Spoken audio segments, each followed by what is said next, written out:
Era uma cidade maravilhosa, deliciosa. Eu morava na Asa Sul, na 109 Sul, e, e era comum que nós andássemos a pé por todo o Asa Sul, né, especialmente. A gente tinha essa categoria de ficar muito embaixo do dó, né? Que era uma categoria que eu não sei se existe em outro lugar, que era uma coisa típica de Brasília, né? Então, os namoradinhos, a gente namorava embaixo do bloco, se encontrava com os amigos embaixo do bloco.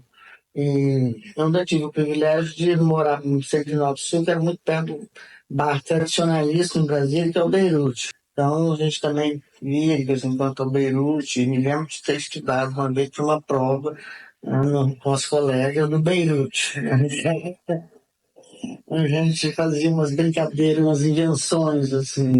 E claro que todo mundo bebendo muito pouquinho, nem me lembro se a gente estava bebendo, né? Mas enfim, me lembro da gente ter estudado lá uma tarde. Mas imagina, a UNB era tudo para nós, tá? Tudo acontecia no UNB, a gente assistia filme no UNB, a gente vivia no UNB, tá? Então, os estudantes que vieram para cá para fazer o mestrado, muita gente que vinha de outros lugares. A gente estudava junto, a gente lia os textos juntos, entendeu? E também em 77, eu fiquei 74 a 77, foi meu mestrado. Em 77 teve a grande greve aqui também, da UNB, que aí participaram professores, alunos, que mais uniu ainda, não só o pessoal da sociologia, junto com o pessoal da antropologia, o pessoal da história, o pessoal da arquitetura, o pessoal, sabe? Então, que junto com a criação da UNB estava se criando Brasília. Olha que coisa interessante. Então, isso não aconteceu em outro lugar. Nós temos o privilégio de viver a memória de uma cidade com a memória de uma universidade. O bandejão era quase de graça, eu comprava um ticket para um mês, né, eu garantia o almoço e o jantar. Eu lembro um domingo todo mundo passou fome, porque foi um feriado, fechou esse comércio aqui da Asa Norte, e o NB fechou o bandejão, não tinha onde comer. Não tinha. Brasília era limitada nessa época. Vinha a pé, andava 1, 2 horas depressa para conseguir chegar, porque os ônibus paravam depois da meia-noite, ou então, às vezes, eu dormia no banco da rodoviária para esperar o primeiro ônibus voltar a funcionar de manhã. Mais de uma vez eu acordei com o movimento dos trabalhadores, né? Que a gente acordava para pegar o ônibus para Asa Norte, porque estava muito cansado.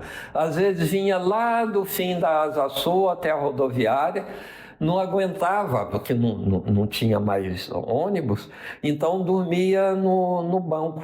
Dormia, acordava, pegava o ônibus e via. Feliz da vida. Por outro lado, o lado da aventura, do novo.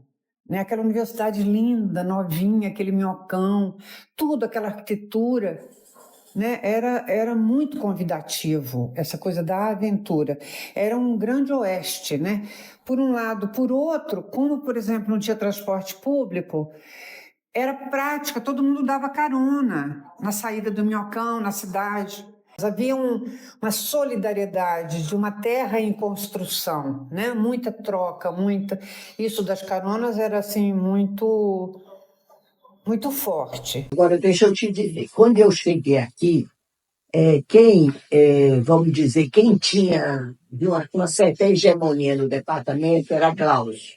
Glaucio que foi também quem primeiro me recebeu, além... e o Glaucio, ele fez, no primeiro semestre, olha que eu disse que eu tinha tido estatística lá em Salvador. E ele fez, éramos eu, Ana e Regina Bruno, um trio. Uma vinda do Ceará, Ana estava aqui já, e eu vinda de Salvador. Ele fez a gente fazer cálculo 1. Cálculo 1, eu fiz cálculo 1, tirei SS, até hoje eu não sei como. Se me perguntar, eu não sei. Fiz cálculo. Limite, derivada. Aquelas coisas, eu não sei nada. Nada.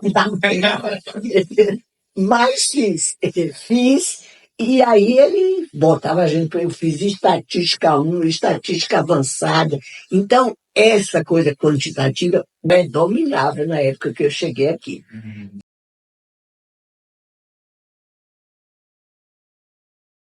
E nessas condições também houve o cerco da universidade, mas ela foi cercada, tinha policiais militares aqui embaixo, fechando aquela rua, aqui em cima, fechando aquela rua lá.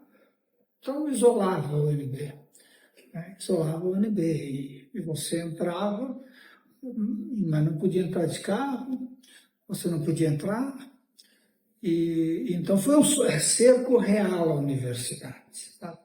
Nesse período, com carros militares andando aí por dentro, né?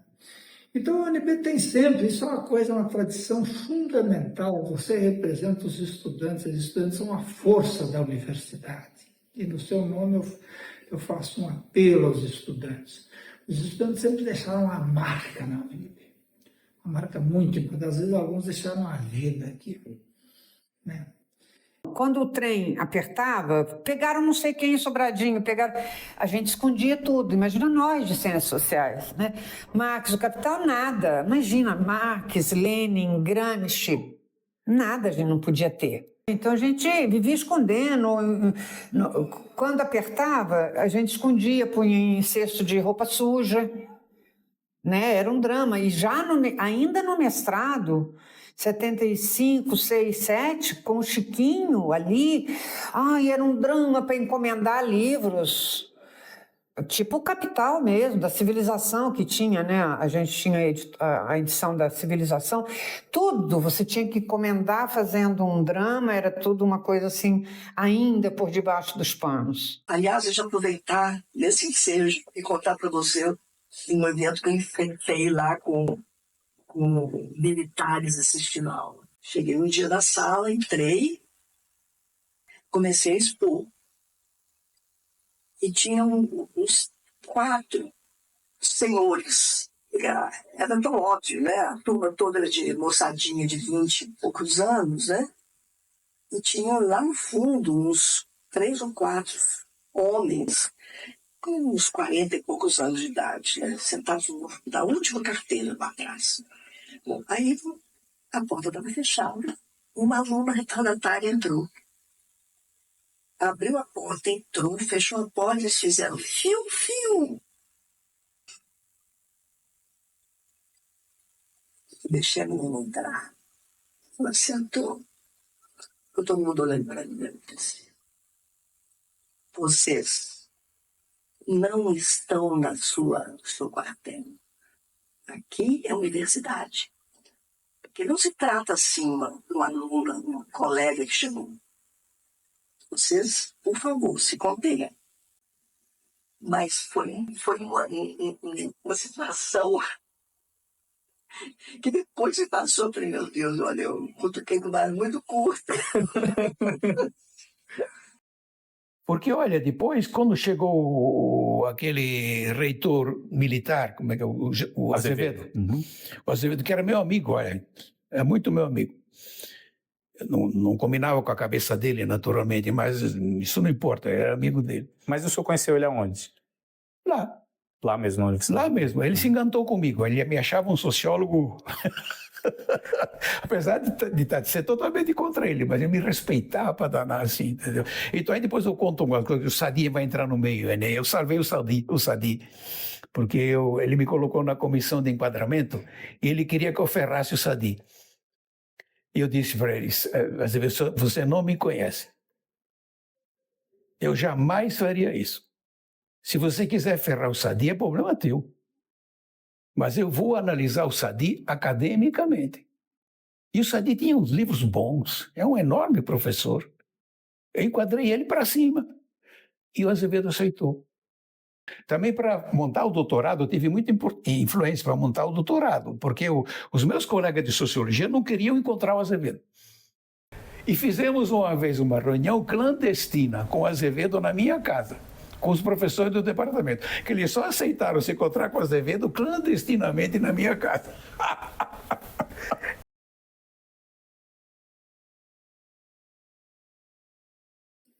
Havia um debate muito grande sobre metodologias. E aí, a Ana Fernandes e o Elbio Gonzalez coordenavam esse debate. O Sadi Dal Rosso, desde sempre, dedicado aos estudos sindicais, associativos. O Yves Chalot, na área rural, ele recentemente falecido. Uma figura notável, um budista do grupo, grande figura. A Vilma Figueiredo era a teoria. A Bárbara Freitag vinha e voltava, porque ela era a esposa do Sérgio Rouanet, que era embaixador. Bárbara Freitag e a Vilma cuidavam da teoria. Basicamente era isso. Depois vieram os mais jovens, como o João Gabriel, que vinha e montou um laboratório de psicanálise e sociologia, com estudos culturais. Esse era o grupo inicial.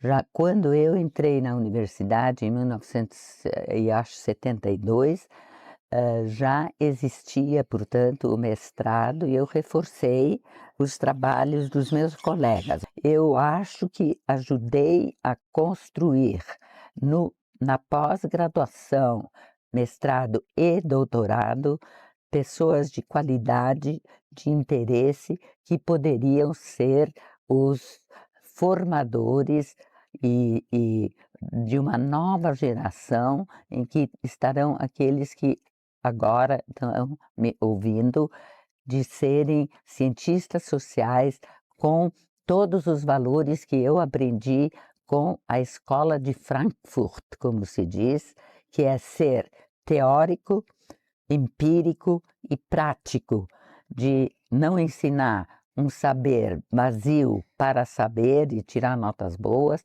e sim um saber para fazer cidadãos democráticos, para praticar a democracia no nível da cidadania, mas com conhecimento de causa.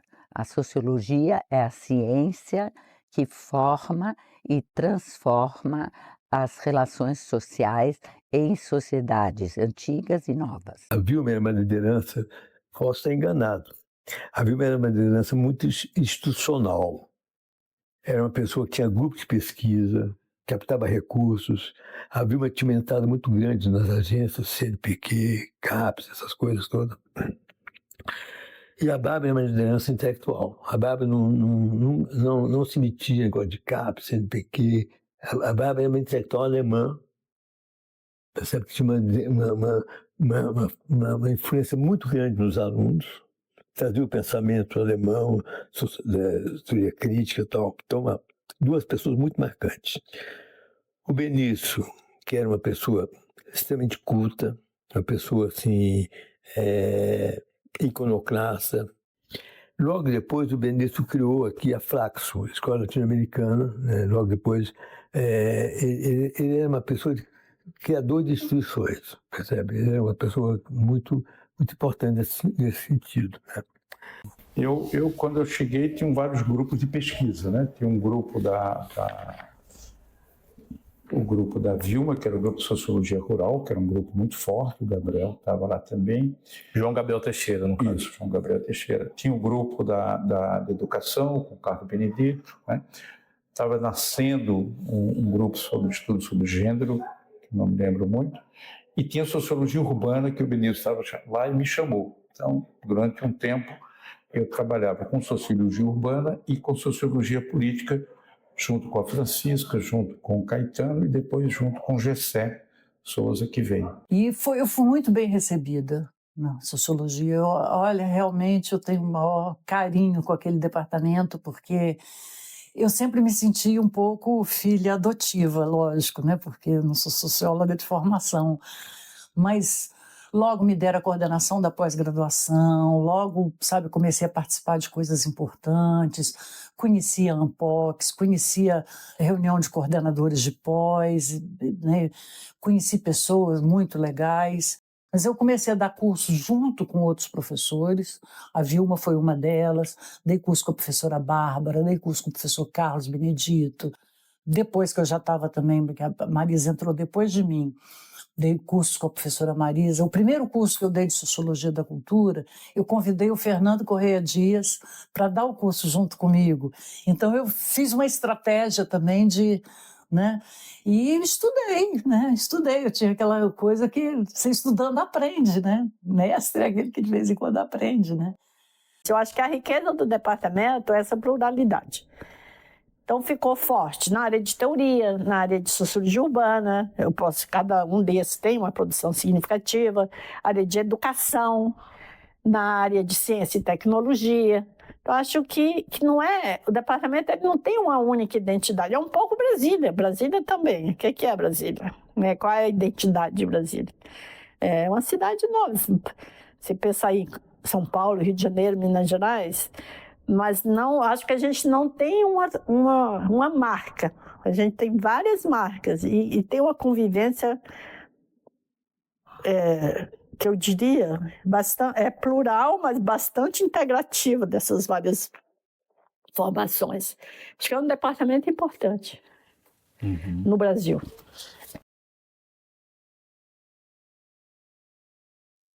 Eu acho que foi o Fabrício, o Tiago, o Stefan, que me falou: por que você não faz tipo um memorial da vida, já que se trabalha sobre isso? Eu falei: eu vou fazer. Então era uma maneira de me despedir dos meus colegas e dos alunos e tudo. Aí eu sei que eu estava olhando para a porta assim, eu pensei que não viria ninguém. E aí chegava, e aí chegava, e aí chegava, e aí chegava. E quando eu me virei, eu vi que tinha estudante sentado no chão. E estava tudo cheio. Você não imagina o quanto isso me... E depois, no fim, depois que eu falei, que os amigos, colegas, estudantes falaram, que as pessoas se levantaram para bater palma, me parecia assim que eles estavam me dando um abraço. Foi isso que foi, quer dizer, trabalhar, mas sem perder a sua alma. Agradeço mais uma vez a oportunidade, o espaço de trabalho, as parcerias acadêmicas e, muito especialmente, as amizades e as parcerias afetivas que aqui construí e que me alimentam. Quando vejo meus mais novos colegas, plenos de juventude, competência, projetos, vontade e resistência, sinto-me invadida por uma grande alegria. Quando chegar a hora, nós, os velhos, ou os antigos, como queiram, podemos estar tranquilos. Com este grupo que hoje está à frente do departamento, temos certeza, o sol continuará a brilhar. Parabéns pela linda festa e obrigada mais uma vez.